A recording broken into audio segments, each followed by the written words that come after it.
साक्षी का परिवार middle class है। परिवार में माँ पिता है। साक्षी के जीवन में तब जिम्मेदारियां बढ़ जाती है जब एक दिन अचानक उसके पिताजी को पैरालिसिस आ जाता है।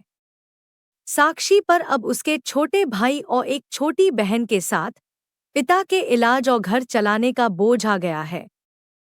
साक्षी ग्रेजुएट है, वो अब नौकरी करके सारे घर की जिम्मेदारी अच्छे से संभाल रही है।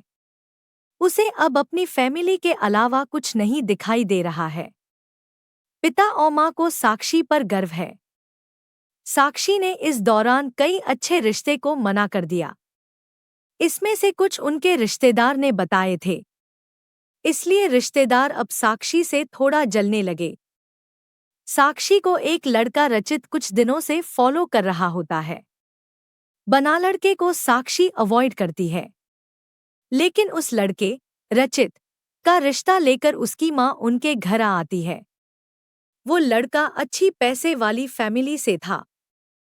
साक्षी को अब अपने माँ और पिता का बहुत ज्यादा प्रेशर होता है। इस वजह से वो काफी मनाने के बाद मान जाती है, लेकिन वो एक शर्त रखती है कि वो अपने घर को संभालेगी और नौकरी नहीं छोड़ेगी। लड़के की माँ यह मान जाती है।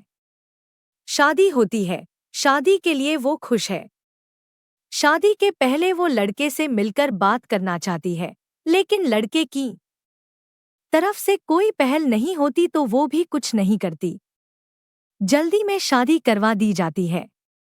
रचित शादी के दिन ही कई दिनों बाद उसे दिखाई दिया है। बहुत नर्वस लग रहा है। वो जिससे पीछे पड़ा था शादी उसी से हो रही है, लेकिन फिर भी उसके चेहरे पर खुशी नहीं है। साक्षी को बात अजीब लगती है। उसको अंदेशा हो जाता ही कि कुछ गड़बड़ है।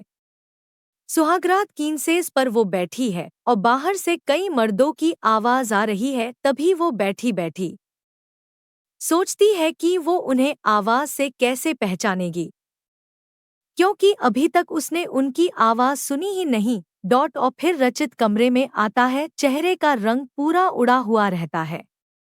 साक्षी एक नज़र चुपके से उठाकर उसे देखती है। वो भी बिस्तर के एक कोने पर बैठ जाता है। कई देर हो जाती है। साक्षी को अजीब लगता है, क्योंकि रचित ना कुछ बोलता है और ना ही उसके पास आता है। फिर साक्षी ही पहल करती है और कहती है, सुनिए, आप इतने नर्वस मत होइए, मुझे आप पसंद है। रचित उसकी ओर मुड़ता है। साक्षी उसको पूछती है, क्या हुआ, आप खुश तो है ना? रचित केवल गर्दन हिलाता है। साक्षी बोलती है, मुझे आपसे बहुत बातें करनी थी, लेकिन आपने पहल ही नहीं की, चलिए अब करते हैं। रचित अभी भी चुप रहता है। साक्षी फिर बोलती है, आप कुछ बोल क्यों नहीं रहे? रचित की आंखों में अब आंसू आ जाते हैं। साक्षी घबरा जाती है, क्या हुआ, मुझे बताइए तो। रचित अब साइन भाषा में बताता है कि वो बोल नहीं सकता। साक्षी को धक्का लगता है। वो चुप हो जाती है और रचित से दूर हो जाती है। पहली रात ही उसे पता चल जाता है कि उसके परिवार वालों के साथ धोखा हुआ है, क्योंकि लड़के वालों ने इतनी बड़ी बात छिपाई। उसे धोखा बर्दाश्त नहीं होता है। वो अपने घर वापस लौट आती है। उसके परिवार को भी इस बात का पता नहीं होता। परिवार वाले भी यह सुनकर शॉक रह जाते हैं और अपने आप को कोसते हैं कि उन्होंने जल्दी कर दी, पहले पता लगवाना था। साक्षी ने फैसला लिया कि अब वो कोर्ट में बात ले जाएगी। शादी के एक दिन बाद ही बात तलाक तक पहुंच जाती है। साक्षी तलाक की अर्जी देती है। रचित की माँ साक्षी के घर आती है। साक्षी की माँ उन्हें भला बुरा कहती है। साक्षी उन्हें रोकती है। वो पूछती है, आपको जरूरी नहीं लगा इतनी बड़ी बात हमें बताना? रचित की माँ नीचे मुंह कर और चुप रहकर सारी बात सुन रही है। रचित की माँ कहती है कि मैं माँ अपने बेटे का भला ही चाहती हूँ और उसके पिता भी नहीं है। वो साक्षी को पसंद करता है, इसलिए वो साक्षी से शादी करना चाहता था।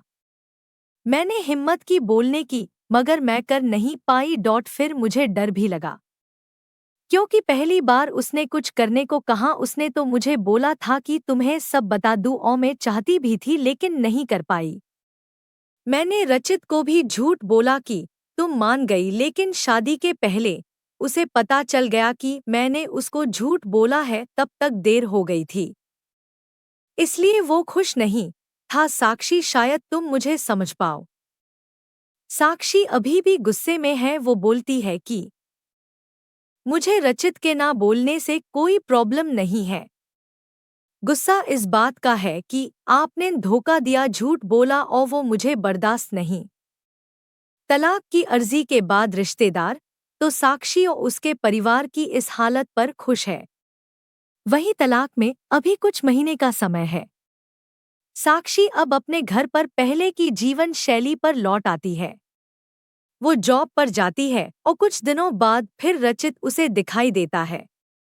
दूर से ही बस अब वो साक्षी को देखता है। साक्षी के ऑफिस के बाहर वो लगातार आता है। 15 दिनों तक साक्षी उसे अवॉइड करती है। फिर एक दिन उसके पास जाकर बोलती है, अब यह सब करने से कुछ नहीं होगा और मैं नहीं चाहती कि तुम कुछ नाटक करो, इसलिए यहाँ आना बंद कर दो, समझें। साक्षी की बातें वो सुन रहा है। वो साक्षी को इशारों में काफी पीने को कहता है लेकिन साक्षी वहां से चली जाती है। अगले दिन फिर वही रचित खड़ा रहता है। साक्षी उसके पास जाकर कहती है, काफी पीकर मेरा पीछा छोड़ दोगे? रचित गर्दन हाँ में हिलाता है। टेबल पर दोनों आमने सामने बैठ है। रचित अपने फोन में कुछ मैसेज टाइप करता है। साक्षी उसको देख भी नहीं रही है। साक्षी के फोन में मैसेज आता है। रचित का लिखा होता है, sorry but I really love you so much. कोई भी बोलने वाला तुम्हें मुझसे ज्यादा प्यार नहीं कर सकता। और बात तो झूठी भी कोई सकता है लेकिन आंखें हमेशा सच बोलती है। एक बार मेरी आंखों में देख लो, फिर तुम्हें जो सही लगे वो करना। साक्षी का सारा गुस्सा मैसेज पढ़ते ही चला गया। वो धीरे से अपनी आंखें उठाकर रचित की आंखों में देखती है। उसकी आंखों से आंसू निकल आते हैं। वहीं वो उसको बोलती है, पहले ऐसी बात नहीं लिख सकते थे, मुझे आज तक कभी किसी ने ऐसे नहीं समझाया। वो खड़ी होती और रचित को बोलती है, चलो मेरा सामान वापस अब तुम ही उठा कर ले जाओगे। रचित उठकर साक्षी को हग करता है। आपको यह कहानी कैसी लगी हमें कमेंट कर जरूर बताएं। इसी तरह की अच्छी कहानियां आप यहाँ पर पढ़ सकते हैं। यहाँ उपस्थित शिक्षाप्रद कहानियां आपका मनोरंजन करने के साथ दिशा भी देंगी। तो बने रहिए हमारे साथ और हमारे प्रयास को सफल बनाएं।